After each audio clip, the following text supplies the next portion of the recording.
Quisiera empezar hablando de dos palabras que normalmente no nos agradan mucho cuando son aplicables a nosotros: disciplina y obediencia.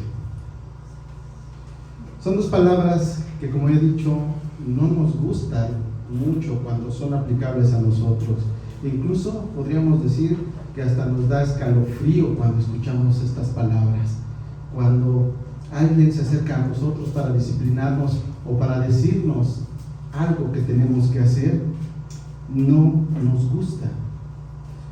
Generalmente eso sucede al ser humano. No le gusta obedecer indicaciones de otra persona, no le gusta tener delante alguna autoridad,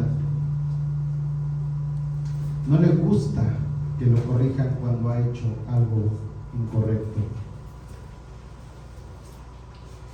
Pero si nos damos cuenta, si ponemos atención, en cualquier lugar en el que nosotros nos encontremos, vamos a tener siempre delante una autoridad. En casa tenemos a nuestros padres. ¿Qué tal en el trabajo? Si bien nos va, tenemos un jefe, si no es que muchos. También dentro de la escuela tenemos maestros que son una autoridad cuando estamos en la escuela. Y en el ámbito de la sociedad tenemos a nuestros gobernantes y a otros grupos como la policía que se encargan de que la ley se cumpla, son una autoridad. Todas y cada una de estas roles fungen una autoridad frente a cada uno de nosotros. Y esto, hermanos, no es algo fortuito, no es algo que el ser humano haya dicho, esto es bueno. No es así. Es el Señor quien ha puesto a todas estas autoridades delante nuestro. Desde el Antiguo Testamento podemos ver esto.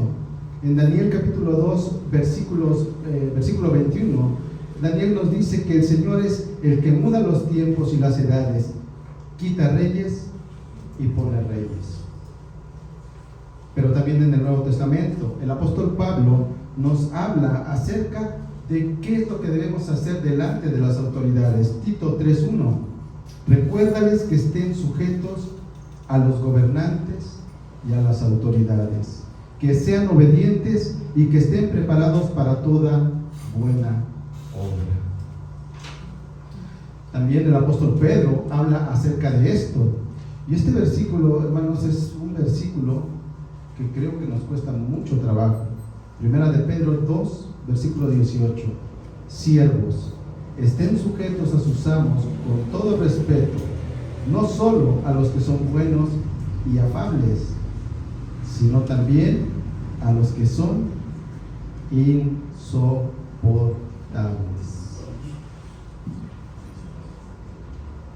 Pero no solamente eso, la Escritura no solamente nos pide que estemos sujetos a las autoridades que Dios ha puesto delante nuestro. En 2 de Timoteo, capítulo 2, versículos 1 al 2, se nos pide que hagamos plegarias, oraciones, peticiones y acciones de gracia. ¿Por quién? Por todos los hombres, por los reyes y por todos los que están en autoridad. El apóstol Pablo, en el libro de Romanos, en el capítulo 13, versículos 1 y 2, va un poco más allá. Dice: sométanse toda persona a las autoridades que gobiernan, porque no hay autoridad sino de Dios, y las que existen por Dios son constituidas. Por tanto, el que resiste a la autoridad, a lo ordenado por Dios, se ha opuesto. El Señor nos conoce perfectamente, y es por eso que ha dejado esto en su palabra. Él nos ha dejado claro que debemos obedecer a las autoridades y que además debemos orar por ellos. Pero hay algo que también nos ha dejado el Señor en su palabra, que no siempre debemos obedecer todo lo que el hombre nos dice. Hechos 4, versículos 18 al 19. Aquí el apóstol Pedro y el apóstol Juan son llevados delante del Sanedrín. Y ahí en el versículo 18 nos dice: cuando los llamaron, es decir, el Sanedrín, a Pedro y a Juan, les ordenaron no hablar ni enseñar en el nombre de Jesús. Obviamente esto está en contra de la voluntad de Dios. Continúa el versículo 19. Pero Pedro y Juan les contestaron: ustedes mismos juzguen si es justo delante de Dios obedecer a ustedes en vez de obedecer a Dios. Esto se reafirma más adelante ahí mismo en el libro de Hechos. Hechos 5:29. Respondiendo Pedro y los apóstoles dijeron: es necesario obedecer a Dios antes que a los hombres. Pero ¿qué sucede con nosotros? ¿Qué sucede con el ser humano? Que llega el orgullo a nuestra vida. ¿Qué sucede cuando nosotros llegamos a un trabajo y somos nuevos? Obedecemos a todo mundo, no ponemos pero a nada. Pero conforme va pasando los días, los meses y el tiempo, y empezamos a tener dominio sobre las actividades, incluso ya nos hacen responsables de ciertas cosas, ¿qué sucede? Ya llega alguien y nos pide hacer algo y ya no tenemos esa misma actitud. Ya somos los expertos, ya somos aquellos que dominamos la materia. El orgullo aparece. Y entonces pensamos que no necesitamos que nos digan qué hacer. Pensamos que no necesitamos que nos digan cómo hacerlo. Pensamos que no necesitamos que nos digan cuándo hacerlo. Incluso no necesitamos que nos digan qué no hacer o qué hacer. Pensamos que somos lo suficientemente inteligentes y capaces de tomar decisiones en nuestra gran sabiduría humana. Cuando el orgullo y la soberbia aparecen, hermanos, no nos tomamos el tiempo de reconocer y reflexionar sobre quién nos está disciplinando o quién nos está dando esas instrucciones, y mucho menos nos ponemos a reflexionar el por qué nos están disciplinando o por qué nos están dando esas instrucciones. La soberbia y el orgullo nos bloquean y no reflexionamos. ¿Cuántas veces todos los que estamos aquí nos hemos arrepentido de haber hecho algo? ¿Cuántas veces no nos hemos dicho, si yo no hubiera hecho esto, o si yo no hubiera dicho esto? ¿Cuántas veces no nos hemos arrepentido de no obedecer la palabra de Dios? Pero aún así, seguimos desobedeciendo. ¿Por qué? ¿Cuál es el motivo que nos lleva a estar en desobediencia? Ahora, desobedecer no simplemente es no hacer lo que se nos pide, sino hacer aquello que se nos pide no hacer. Entonces, ¿por qué somos así? Es de lo que estaremos hablando el día de hoy en este pasaje. Por favor, abran sus Biblias en Deuteronomio 4, versículo 25. Y antes de entrar de lleno a este pasaje, vamos a recordar un poco de lo que veíamos la semana pasada. Hablábamos precisamente de este punto, de la obediencia. Moisés reiteradamente ha exhortado al pueblo de Israel ¿a qué? A obedecer los estatutos y los mandamientos que el Señor les ha dado. Escucha los estatutos y los decretos que yo les enseño para que los cumplan, a fin de que vivan y entren a tomar posesión de la tierra que el Señor, el Dios de sus padres, les da. Deuteronomio 4, versículo 1. En Deuteronomio 4, versículo 5, miren, yo les enseño estatutos y decretos, tal como el Señor mi Dios me ordenó. ¿Para qué? Para que así los cumplan en medio de la tierra en que van a entrar para poseerla. Pero otra cosa que también debemos tener claro es que el Señor, ¿qué les dijo al pueblo de Israel por medio de Moisés? Que obedecieran la ley tal cual el Señor se las había dado. Ustedes no añadirán nada a la palabra que yo les mando, ni quitarán nada de ella, para que guarden los mandamientos del Señor su Dios que yo les mando. Deuteronomio 4:2. ¿Por qué? ¿Por qué no hay que añadir ni quitar nada a la palabra de Dios? Porque la palabra de Dios es perfecta y es justa, es santa. Nada hay que quitar, nada hay que poner. Y eso, hermanos, es lo que el pueblo de Israel necesita en esos momentos. Y en toda la Biblia podemos ver que eso es todo lo que necesitamos, no solamente el pueblo de Israel, sino también nosotros, obedecer la palabra de Dios. La semana pasada nuestro hermano Jaime nos hablaba algunos puntos acerca de la obediencia. Nos decía que nosotros, cuando obedecemos la palabra de Dios, estamos dando testimonio ¿de quién? De Cristo. Y otra cosa importante que nos decía es que cuando nosotros estamos siendo obedientes al Señor, cuando estamos obedeciendo su palabra, evitamos ser corrompidos. ¿Corrompidos por quién? Por el enemigo. Entonces, la palabra de Dios tiene esto, es completa, no le falta nada, nos permite cumplir con ese mandato de reflejar a Cristo y al mismo tiempo nos protege. Nada necesita añadirse y nada necesita quitarse de la palabra de Dios.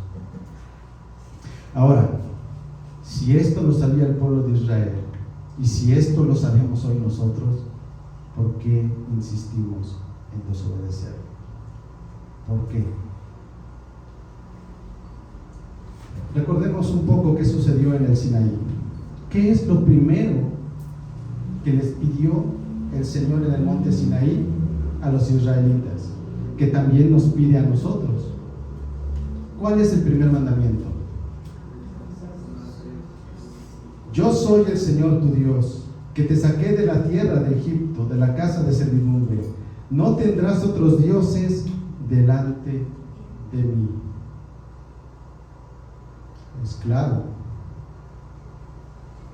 Yahvé es el único y verdadero Dios, quien ha liberado al pueblo de Israel de Egipto. Pero también nuestro Señor Jesucristo hace referencia a este mismo tema. Marcos, capítulo 12, versículos 28 al 30. Aquí el Señor Jesús está dando respuesta a uno de los escribas que le pregunta: ¿cuál mandamiento es el más importante de todos? Jesús respondió: el más importante es: escucha, Israel, el Señor nuestro Dios, el Señor uno es, y amarás al Señor tu Dios con todo tu corazón y con toda tu alma y con toda tu mente y con toda tu fuerza.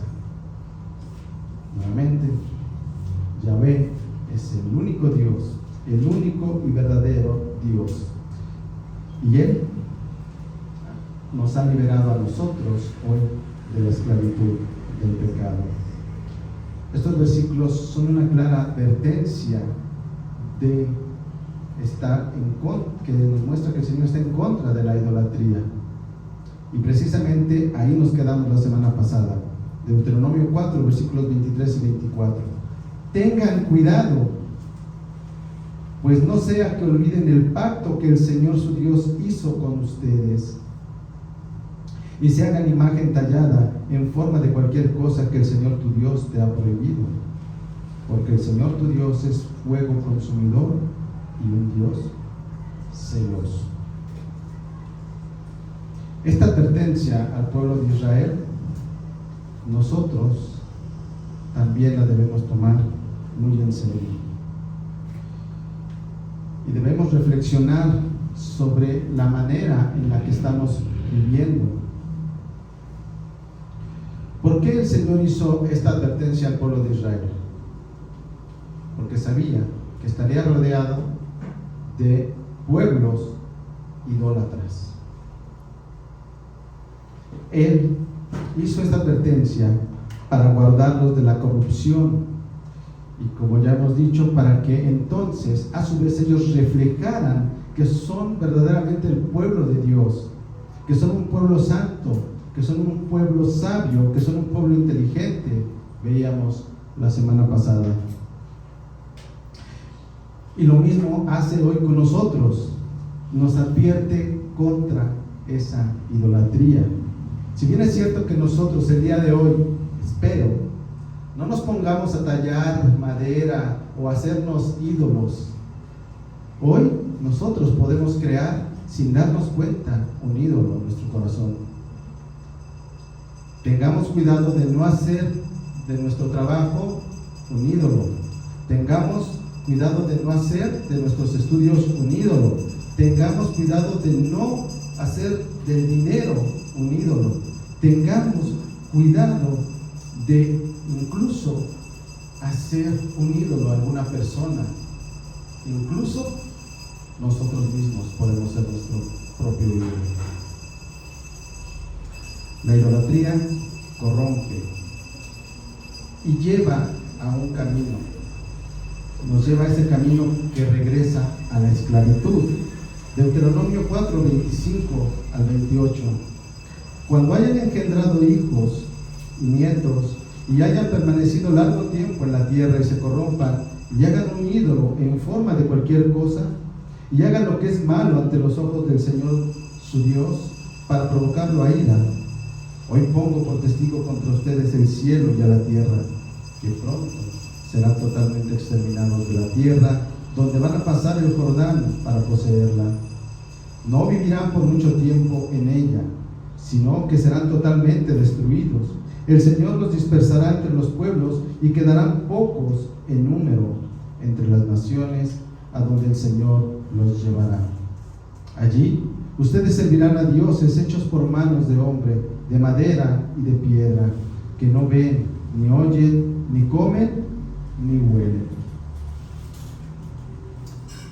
Esas son las consecuencias que pagaría el pueblo de Israel por caer en la idolatría. Ellos serían echados de su tierra, de la tierra que el Señor les había dado. Ellos desaparecerían como nación, serían dispersos entre otras naciones. ¿Y qué harían ahí? Servir a dioses hechos por manos humanas. Hoy nosotros que estamos en estos días podemos mirar hacia atrás y hacernos la siguiente pregunta: ¿el pueblo de Israel hizo caso a esta advertencia? No.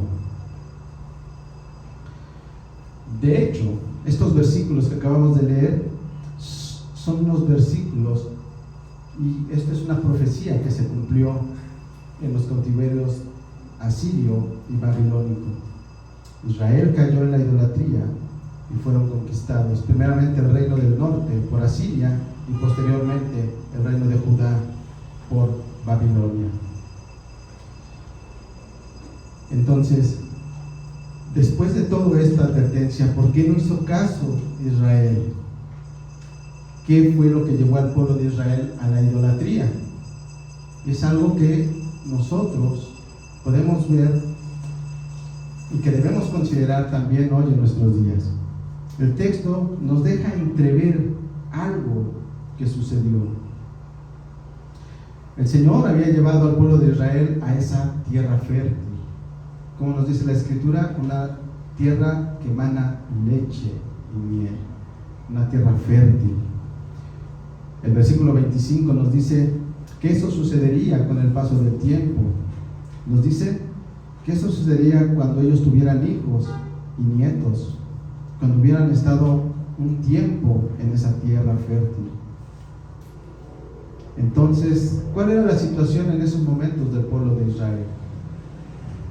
Tenían bienestar, tenían seguridad. Ellos gozaban de esto en la tierra que el Señor les había dado. Y poco a poco ellos empezaron a olvidar al Señor. Ellos habían perdido la necesidad de confiar y depender de Él. Poco a poco el pueblo de Israel fue dejando en segundo lugar al Señor. Ellos ya no tenían escasez de alimento, ellos ya no tenían escasez de agua, ellos estaban seguros. Pero además también dejaron de hacer algo que les había encargado en el versículo 9 de ahí del capítulo 4, que dice: por tanto, cuídate y guarda tu alma con diligencia, para que no te olvides de las cosas que tus ojos han visto, y no se aparten de tu corazón todos los días de tu vida, sino que las hagas saber a tus hijos y a tus nietos. Esos hijos y esos nietos que tuvieron debían de conocer lo que el Señor había hecho durante el Éxodo, y todavía debían conocer quién era el Señor y que los había llevado a esa tierra en la cual habitaban. Pero ellos no tuvieron presente esto, no cuidaron y no guardaron su alma, no fueron diligentes en ver que en esa seguridad y en esa prosperidad estaba el Señor con ellos. No enseñaron esos estatutos a sus hijos y a sus nietos, y poco a poco olvidaron lo que Yahvé había hecho por ellos. Es por eso, hermanos, que nosotros debemos tener en cuenta la gran responsabilidad que tenemos en casa con nuestros hijos. Debemos instruirlos en la palabra del Señor, y que no olviden lo que Él ha hecho en nuestras vidas, que esa comodidad y esa seguridad de la que a veces gozamos, o que gracias a Él gozamos, no nos aparte de Él. Como hemos dicho, las consecuencias eran que iban a regresar ¿a dónde? A la esclavitud. Allí en el versículo 28 se nos dice que servirían a dioses hechos por manos de hombre. En el caso de Daniel recordamos que ellos tenían que inclinarse ante esos dioses hechos por manos de hombre. Y esto, hermanos, quiero que empecemos a reflexionar sobre todo esto. Vayamos reflexionando en todo esto. Ustedes se imaginan al pueblo de Israel que miró todas esas maravillas que hizo el Señor, que pudo ver su poder en las plagas, que pudo ver el cuidado de Dios a lo largo del Éxodo, que pudo ver a Dios en el monte Sinaí. Ahora terminaría sirviendo a dioses que no ven, ni oyen, ni huelen. Cuanto más seguros y tranquilos estamos, es cuando más vulnerables estamos a alejarnos de Dios.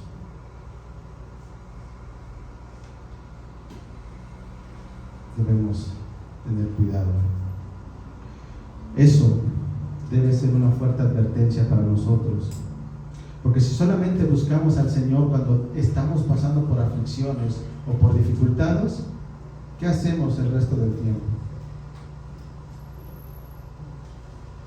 Caemos en el peligro de crearnos un ídolo que nos va a corromper. El bienestar y la seguridad no nos deben alejar de Dios, pues Él, como hemos dicho, es el que provee ese bienestar y esa seguridad. Pero ese bienestar y esa seguridad de la que gozamos no son nada si Cristo no está ahí. Serán efímeros, serán pasajeros. Pero también es importante tener presente que aún y cuando haya escasez, Él está con nosotros. Y en esas dificultades, Cristo es suficiente. Filipenses 4, versículos 12 al 13. Sé vivir en pobreza y sé vivir en prosperidad. En todo y por todo he aprendido el secreto tanto de estar saciado como de tener hambre, de tener abundancia como de sufrir necesidad. Todo lo puedo en Cristo que me fortalece. Hace un rato leíamos en Romanos eso, que pasaremos aflicciones, pero Cristo está ahí. Hoy, hermanos, nosotros somos en verdad privilegiados. ¿Por qué? Porque la Escritura una y otra vez nos dice que estamos en Cristo. Por lo tanto, estamos completos, no nos hace falta nada. Pero cuando nosotros nos alejamos de Cristo, inmediatamente hay un resultado. Nos alejamos de Dios. No podemos estar cercanos al Padre si no es por medio de Cristo. Y cuando nos alejamos de Dios, las consecuencias tarde o temprano se presentarán. Ahora, nuevamente pudiéramos pensar y ver este ejemplo que estamos viendo en las Escrituras.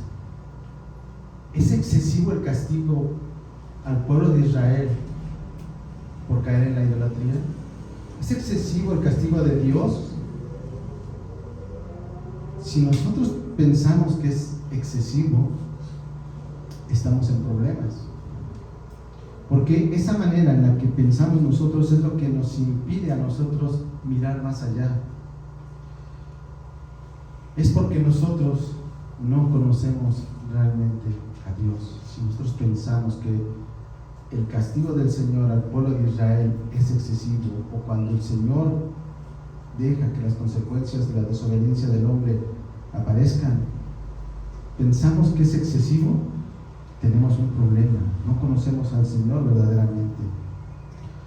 En semanas pasadas hablábamos de este punto. Hablábamos de la santidad y la justicia de Dios. Él ejerce siempre una justicia santa. No lo olvidemos. Ahora, el hecho de que Él esté ejerciendo esa justicia santa no le impide en ningún momento ejercer ningún otro de sus atributos. ¿Qué nos dice la palabra al respecto? Que Dios, que Yahvé, es un Dios compasivo y fiel. Versículos 29 al 31, ahí en Deuteronomio 4. Pero desde allí buscarás al Señor tu Dios, y lo hallarás si lo buscas con todo tu corazón y con toda tu alma. En los postreros días, cuando estés angustiado y todas estas cosas te sobrevengan, volverás al Señor tu Dios y escucharás su voz. Pues el Señor tu Dios es Dios compasivo, no te abandonará ni te destruirá, ni olvidará el pacto que Él juró a tus padres. Podemos mirar aquí que el Señor, que es compasivo y fiel, Él no olvida jamás sus promesas. Pero algo,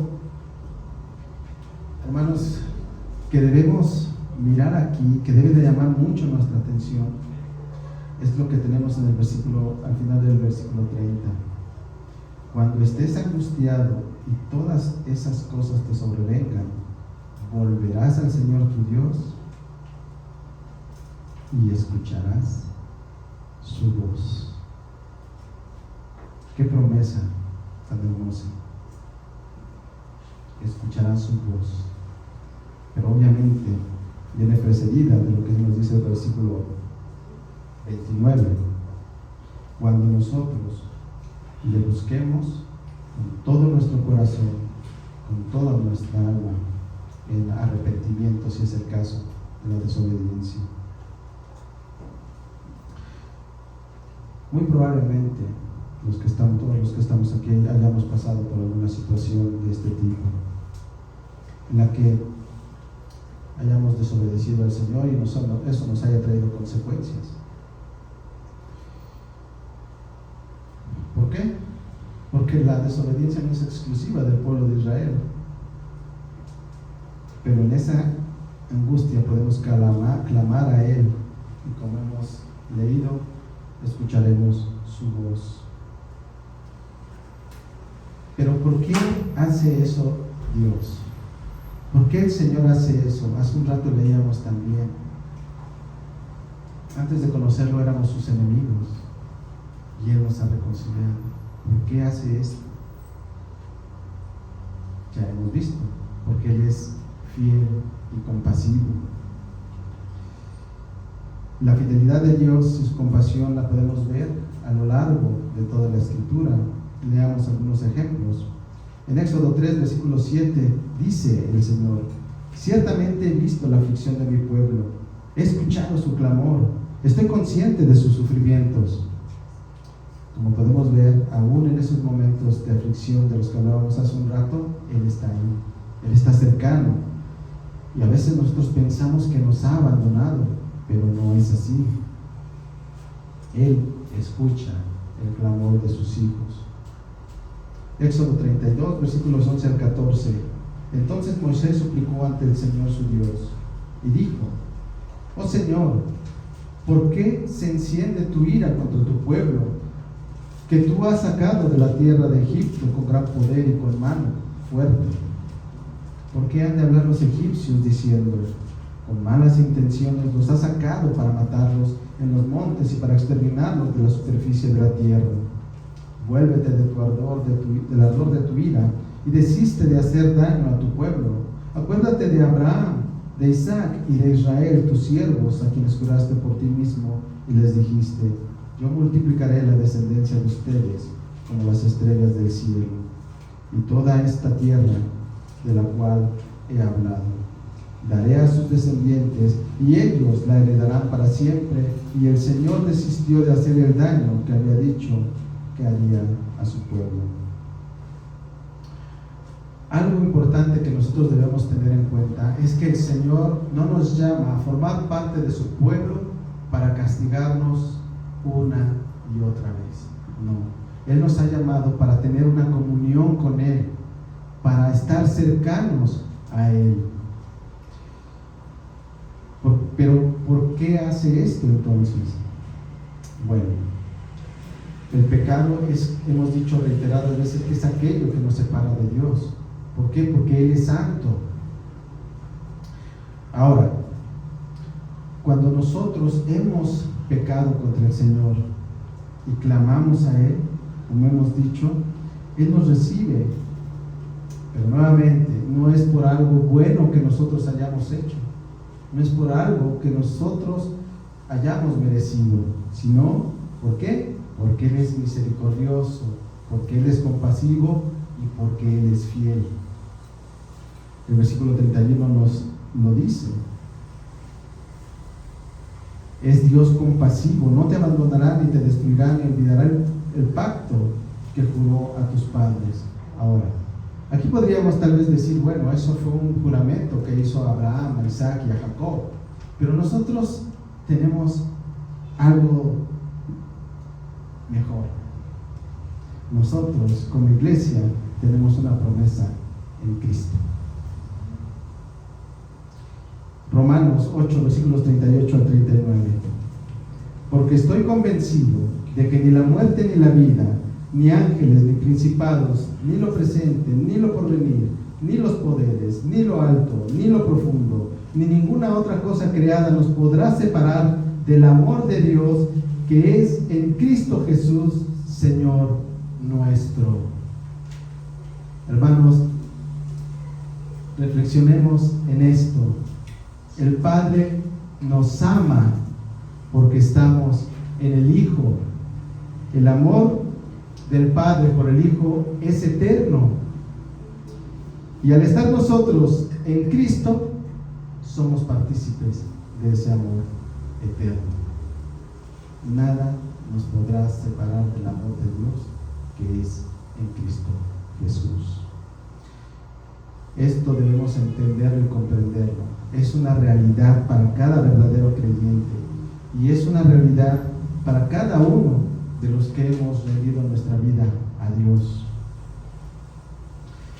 Y hay algo de lo que podemos estar completamente seguros, que esto será una realidad. ¿Por qué? Porque el Señor es poderoso para cumplir todo esto. ¿Y por qué? Porque Él es Dios.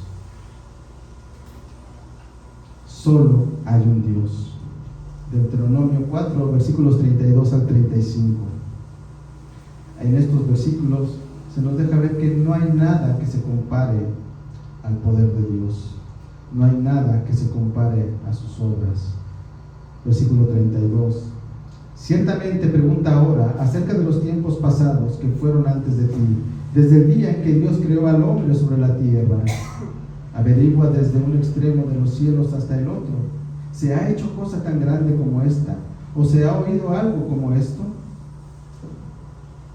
Moisés aquí se está refiriendo a un periodo de tiempo en el pasado que abarca desde la creación del hombre hasta el momento en que el pueblo de Israel llega al monte Sinaí, en estos versículos.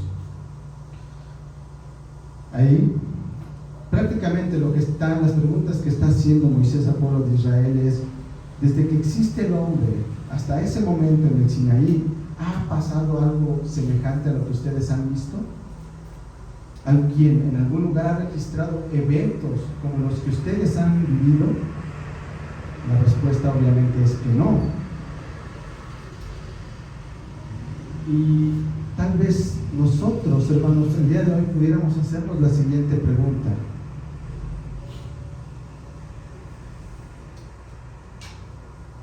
¿hemos sabido de algo más impactante o de un poder mayor que cuando nuestro Señor Jesucristo estuvo en esta tierra? Han sabido, bueno, vamos a empezar por lo primero que hizo el Señor: la encarnación. ¿Ustedes se pueden imaginar al Creador viniendo a la creación? Es algo que no podemos comprender, nuestra mente no puede hacerlo. ¿Hemos visto algo así? ¿Hemos sabido de algo así además de nuestro Señor Jesucristo? ¿Hemos sabido de alguien que haga los milagros que Él hizo, inclusive resucitar a muertos?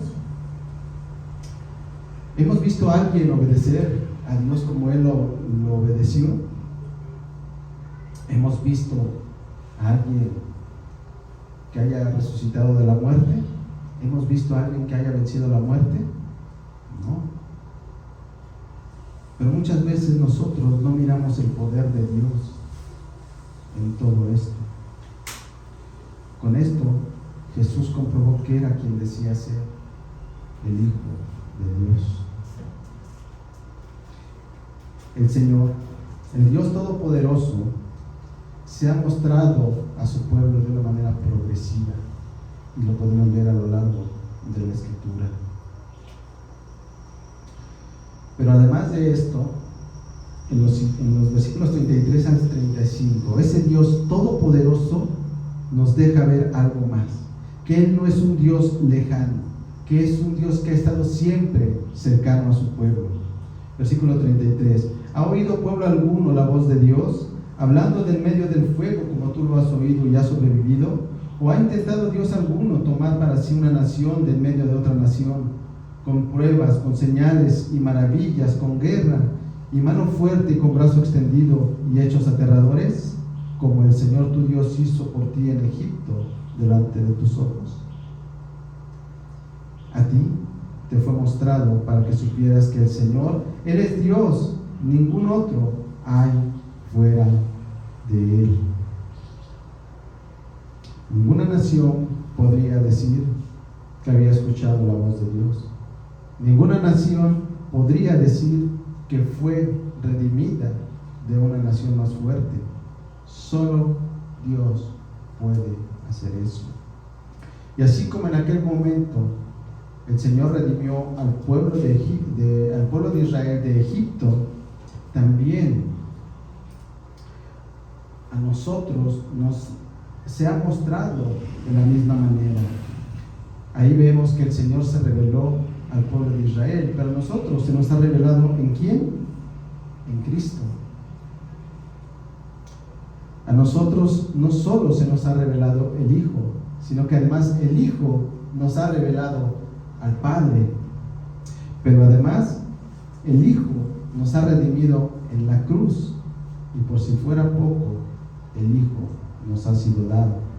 Algo que también hablábamos hace un momento en Romanos, y que tiene que ver con Colosenses 1, versículos 26 y 27. Es decir, el misterio que ha estado oculto desde los siglos y generaciones, pero que ahora ha sido manifestado a santos. Es decir, ¿a quién? A nosotros. A estos Dios quiso dar a conocer cuáles son las riquezas de la gloria de este misterio entre los gentiles, que es Cristo en ustedes, la esperanza de la gloria. Esto se nos ha revelado en el Nuevo Testamento. Cristo encarnado es eso, es ese misterio, pero además también se nos revela la unidad de judíos y gentiles, ahora en un solo cuerpo, en un solo pueblo. Y esta unidad solamente es posible porque estamos en Cristo. Todo esto lo ha hecho el Señor con un propósito. Versículo 35. A ti te fue mostrado para que supieras que el Señor, Él es Dios, ningún otro hay fuera de Él. Ahora, estamos llegando al final de este pasaje y estamos llegando también a esta parte en la que hemos dicho se acentúa su cercanía. Él nos ha dicho que ha liberado al pueblo de Israel personalmente, pero también estamos llegando al pasaje que nos habla de las palabras de las que hablábamos al principio: obediencia y disciplina. Versículo 36. Desde los cielos el Señor te hizo oír su voz para disciplinarte, y sobre la tierra te hizo ver su gran fuego, y oíste sus palabras de en medio del fuego, porque Él amó a tus padres, por eso escogió a su descendencia después de ellos, y personalmente te sacó de Egipto con su gran poder, expulsando delante de ti naciones más grandes y más poderosas que tú, para hacerte entrar y darte la tierra de ellos por heredad, como sucede hoy. Dos cosas vemos aquí: que el Señor mostró su gran poder al sacar al pueblo de Israel de Egipto. ¿Para qué? Para que ellos pudieran mirar y pudieran sentir su presencia. Él no solamente les iba a dar las leyes escritas en las tablas, no, Él quería mostrarse a ellos, Él quería estar cercanos a ellos, Él quería que vieran al Dios Todopoderoso. Pero no solamente eso, Él estuvo cercano a ellos porque Él también quería que sintieran su cuidado y su amor durante todo ese andar por el desierto. El éxodo no solamente fue el resultado de la liberación del pueblo de Israel, sino que fue el resultado del amor de Dios por su pueblo. El hecho de que Yahvé se presentara en el Sinaí a el pueblo de Israel es también para que pudieran ver algo de lo que es Él, y que al verlo ellos pudieran transmitir eso a las siguientes generaciones, y que se le reverenciara y se le honrara por lo que Él es. El amor de Dios, hermanos, fue el motivo por el cual el pueblo de Israel fue liberado por el Señor. Él, como hemos dicho, los redimió, pero también ese mismo amor es el que nos redimió a nosotros en la cruz del Calvario. Así como Él personalmente redimió al pueblo de Israel, Él también personalmente fue a esa cruz para redimirnos. Siempre hemos tenido un Dios cercano, siempre ha estado ahí, nunca se ha alejado. Ahora, por último, estamos llegando al versículo clave de este pasaje. Y yo les animo, hermanos, a que lo consideremos en verdad muy seriamente. Versículo 39. Por tanto, reconoce hoy y reflexiona en tu corazón que el Señor es Dios arriba en los cielos y abajo en la tierra. No hay otro. Así pues guardarás sus estatutos y sus mandamientos que yo te ordeno hoy. ¿A fin de qué? A fin de que te vaya bien a ti y a tus hijos después de ti, y para que prolongues tus días sobre la tierra que el Señor tu Dios te da para siempre. Moisés está llamando aquí al pueblo de Israel y a nosotros hoy, ¿a qué? A reflexionar sobre esto. Reconoce hoy y reflexiona en tu corazón. ¿Por qué? Porque esto es clave para entender el por qué no obedecemos a Dios, pero también es clave para entender cómo y por qué debemos obedecer a Dios. Todos los versículos anteriores, desde el versículo 1 del capítulo 4 hasta estos versículos finales que hemos leído, hemos visto la grandeza, hemos visto el poder, la misericordia, la gracia, la compasión, el amor, la santidad, la justicia de Dios. La pregunta aquí: ¿Israel había entendido quién es Dios? La pregunta para nosotros: ¿hemos entendido quién es Él? Reconoce y reflexiona. Varias preguntas aquí para nosotros. Cuando nosotros por la mañana nos levantamos y damos gracias a Dios por este día, ¿le estamos dando gracias al Dios de las Escrituras o le estamos dando gracias al Dios que nosotros nos hemos creado? Cuando levantamos una oración al Señor, ¿la levantamos al Dios de las Escrituras o al Dios que nos hemos creado? Cuando alabamos a Dios, ¿alabamos al Dios de las Escrituras o al Dios que nos hemos creado? Reconoce y reflexiona quién es Dios. Solo hay uno, el que está en las Escrituras. Recuerda, a ti te fue mostrado para que supieras que el Señor es Dios. Ningún otro hay fuera de Él. Reconoce y reflexiona en tu corazón que el Señor es Dios, arriba en los cielos y abajo en la tierra. No hay otro.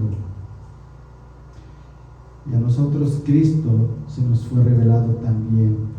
¿Para qué? Para que supiéramos que Él es Dios, y nos fue revelado para darnos a conocer al Padre. Es por ello, por todo esto, que Moisés termina este primer discurso de Deuteronomio con lo siguiente: así pues, es decir, por todo lo anterior, guardarás sus estatutos y sus mandamientos que yo te ordeno hoy, a fin de que te vaya bien a ti y a tus hijos después de ti. Una vez que nosotros hemos conocido al Dios de las Escrituras, la obediencia será natural. Será una reacción más que un deber. Será natural. Es una reacción que tendremos y actuaremos como Jesús. Juan capítulo 5, versículo 30. Aquí está hablando Jesús y dice: no puedo yo hacer nada por mí mismo. Según oigo, así juzgo. Y mi juicio es justo, porque no busco mi voluntad, sino la voluntad del que me envió, la del Padre. Juan 6, versículo 38. También hablando Jesús aquí: porque he descendido del cielo, no para hacer mi voluntad, sino la voluntad del que me envió. Ahora, podríamos preguntarnos: bueno, Él es Jesús, ¿por qué tendría que hacer exactamente yo lo mismo? Lo hemos dicho, porque estamos en Cristo. Y Cristo, hemos visto, solo hace ¿qué? La voluntad del Padre. Hoy, hermanos, tenemos esa nueva naturaleza. Hoy somos capaces de ser obedientes a Dios. Recuerda lo siguiente: y este versículo, junto con el versículo 39 del capítulo 4 de Deuteronomio, son dos versículos que quisiera que nos lleváramos el día de hoy y estuviéramos reflexionando profundamente en ellos. Juan capítulo 15, versículos 4 al 5. Permanezcan en mí y yo en ustedes. Como el sarmiento no puede dar fruto por sí mismo si no permanece en la vid, así tampoco ustedes si no permanecen en mí. Yo soy la vid, ustedes son los sarmientos. ¿Qué es lo siguiente? El que permanece en mí y yo en él, ese da mucho fruto, porque separados de mí nada pueden hacer. Reconoce hoy y reflexiona en tu corazón que el Señor es Dios arriba en los cielos y abajo en la tierra. No hay otro. Separados de Cristo, nada podemos hacer. ¿Qué podemos concluir de esto? Es muy claro todo esto, que solamente hay un Dios, Yahvé, no hay otro fuera de Él, que Él es quien ha redimido a su pueblo, que Él ha mostrado su poder a través de toda la Escritura, incluso a través de la cruz. Cuando pudiéramos ver o pensar que la debilidad podemos verla en alguien que está crucificado, es cuando más podemos mirar el poder de Dios, porque Él ahí venció, porque después de la cruz vino la resurrección y Él venció la muerte.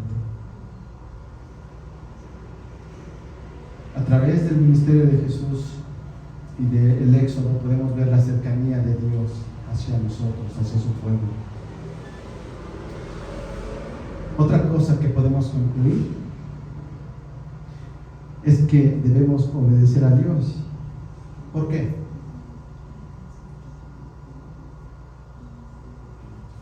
Porque Él es Dios y no hay otro.